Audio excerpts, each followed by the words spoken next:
지식재산의 창출 두 번째 시간입니다. 수업에 앞서서 여러분들에게 다시 한 번 더 당부의 말씀을 드립니다. 본 교과는 진로 선택 교과입니다. 그래서 가급적 여러분들이 대입을 앞둔 이 시점에서 본 교과목을 학습하는 데 있어서 어떤 학습적인 부담감을 느끼시는 것은 원치 않습니다.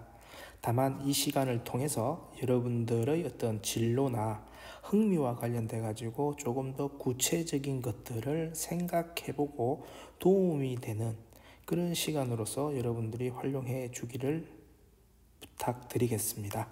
자, 그러면은 우리 지난 시간에 발명 문제의 확인에 대해서 살펴보았습니다. 발명이라는 것은 어디에서 시작이 된다고 얘기를 했죠? 내가 사용하고 있는 어떤 대상에 대한 불편함 그리고 필요성에 의해서 발명이라는 것이 시작될 수 있다고 얘기를 했습니다. 그래서 이러한 발명 문제를 확인할 수 있는 방법으로는 네 가지가 있다고 얘기했죠. 신문 방송 조사, 그리고 사용 현장을 조사해 보는 것, 그리고 제품 시장을 조사해 보는 것, 그리고 관련된 발명 사례를 조사해 보는 이런 네 가지의 방법이 발명 문제를 확인하는 예시다 라고 이렇게 우리가 학습을 했었습니다. 자, 이번 시간에는요, 그 2단계, 3단계에 해당하는 발명 문제 분석과 발명 아이디어의 창출을 살펴보고 지난번 여러분들이 제출했던 과제를 점검하는 걸로 이렇게 학습 내용을 마무리 짓고자 합니다. 자, 그러면 발명 문제 분석 두 가지 기법이 있었죠. 어떤 기법이 있었죠? 맞습니다. 특성 요인 살펴보는 거였죠. 특성 요인을 분석하는 방법과 그리고 why 왜 이런 의문점을 가지고 구체적으로 그리고 심도 있게 살펴보는 이를 통해서 발명 문제를 추상적으로 생각하기보다는 조금 더 체계적으로 구체적으로 내실 있게 살펴보는 것이 바람직하다라고 여러분들이 학습을 하였습니다. 그리고 이제 이러한 발명 문제를 정확하게 인식을 한 뒤에 관련된 아이디어를 창출해야지만 구체적인 어떤 제품이 나올 수 있겠잖아요. 그래서 이제 발명 아이디어를 창출할 수 있는 방법으로 세 가지가 나왔습니다. 뭐가 있었죠? 그렇죠. 쓰는 방법, 라이팅 방법이죠. 브레인 라이팅 방법. 그 다음 또 뭐가 있었죠? 스캠퍼 있었죠. 그 다음에 또 하나지 뭐였죠? 맞습니다. 트리즈죠. 트리즈 기법. 요 세 가지를 지난 시간에 여러분들이 학습을 하고 그 다음에 요 스캠퍼와 관련돼 가지고 학습 과제를 제출을 하셨습니다. 자, 라이팅은 뭐였죠? 브레인스토밍은 들어보셨죠? 이 브레인스토밍의 단점을 보완하기 위해서 나온 것이 바로 브레인 라이팅인데요. 말 그대로 아이디어를 말하는 것이 아니라 종이에 적어서 내는 겁니다. 그래서 이와 관련된 내용들을 여러분들이 학습을 하셨고, 두 번째는 스캠퍼인데, 스캠퍼는 영어의 철자를 이렇게 가져온 거죠. SCAMPER. 그래서 체크리스트화 시킨 겁니다. 무엇을? 어떤 대상에 대해서 이 대상을 대체할 수 있는 것은 무엇이 있을까? 결합을 한다면 어떻게 결합을 할 수 있을까? 적용을 시킨다면 어떻게 적용할 수 있을까? 혹은 수정하거나 확대하거나 축소한다라고 하면 어떻게 할 수 있을까?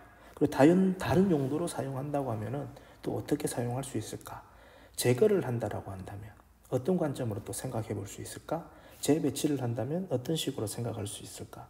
이런 관점에서 우리가 체크를 해가면서 생각해 볼 수 있는 게 이제 스캠퍼였다라는 겁니다. 그리고 트리즈는 뭐였죠? 그렇습니다. 어떤 물리적인 모순, 기술적인 모순이 발생할 수가 있는데 이러한 모순 때문에 그러한 아이디어를 포기를 하는 것이 아니죠. 발명을 포기하는 것이 아니라 그러한 모순을 힌트를 삼아 가지고 아이디어를 창출해내는 거였습니다.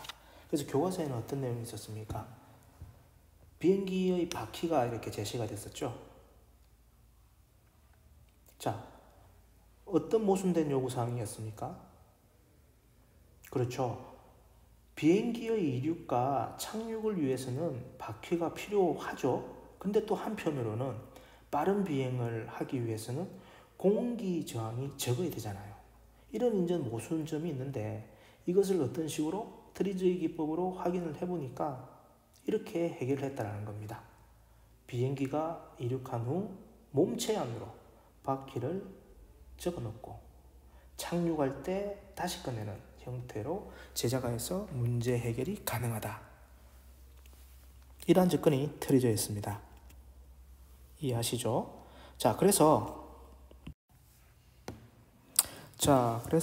그 브레인 라이팅, 그 다음에 스캠퍼, 그 다음에 트리저 이 세 가지 중에서도요 가장 많이 활용되고 있는 스캠퍼를 여러분들이 직접 할 수 있게끔 과제를 제시를 했었습니다.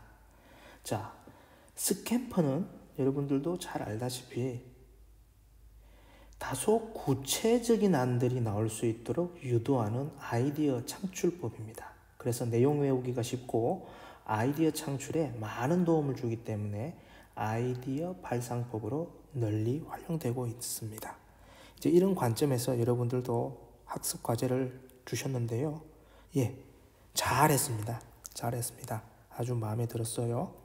그래서 제시되고 있는 대체, 결합, 적용, 수정, 확대, 축소, 다른 용도로 사용, 제거, 재배치한다면 어떠한 것들이 있는지를 음식, 옷, 생활용품, 학용품의 관점에서 생각을 해보는 시간을 가졌었습니다. 두 번째 과제는 뭐였죠? 예, 두 번째 과제는 교실에서 사용하고 있는 책상과 관련된 부분이었죠. 그래서 이 부분 조금 같이 해보면서 오늘 수업을 마무리할까 합니다. 자, 스캠프 기법의 관점에서 이 책상에서 대체할 수 있는 부분을 생각을 해봤는데 많은 친구들도 이 생각을 한 것 같습니다. 여기 있는 뭐죠? 상판 나무라는 거죠. 선생님이 학교 다닐 때는요, 예, 나무였어요. 근데 요즘에는 보면요, 지금 제시된 것처럼 플라스틱으로 이렇게 많이 바뀌고 있습니다. 견고할 뿐만 아니고 무엇보다도 가볍죠. 예, 그런 이점 때문에 나무를 플라스틱으로 대체할 수 있겠다. 그리고 결합하기의 관점에서는 다양한 의견들이 있었는데요. 선생님은 나름대로 이제 독서대로 생각해봤습니다. 독서대. 책을 그냥 이렇게 놓는 것보다 독서대가 있다라고 한다면 우리 친구들이 책을 조금 더 쉽게 볼 수 있지 않을까라는 그런 생각에서 독서대를 얘기를 해봤고요. 그 다음에 적용하기. 조금 선생님이 생각할 때는 괜찮은 생각인 것 같은데요.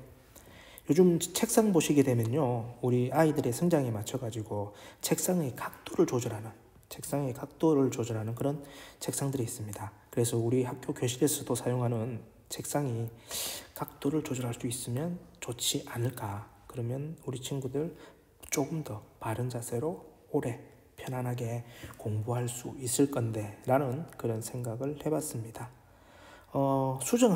수정하기의 관점에서는요, 이 앉아서 하는 책상을 이제 일어서서 공부할 수 있도록, 어떻게? 일어서서 공부할 수 있도록 조금 수정한다고 하면은 좋지 않을까. 그래서 학습할 때 잠이 오는 친구들도 잠을 이겨내면서 계속해서 공부할 수 있으면 좋지 않을까, 이런 생각을 해봤습니다.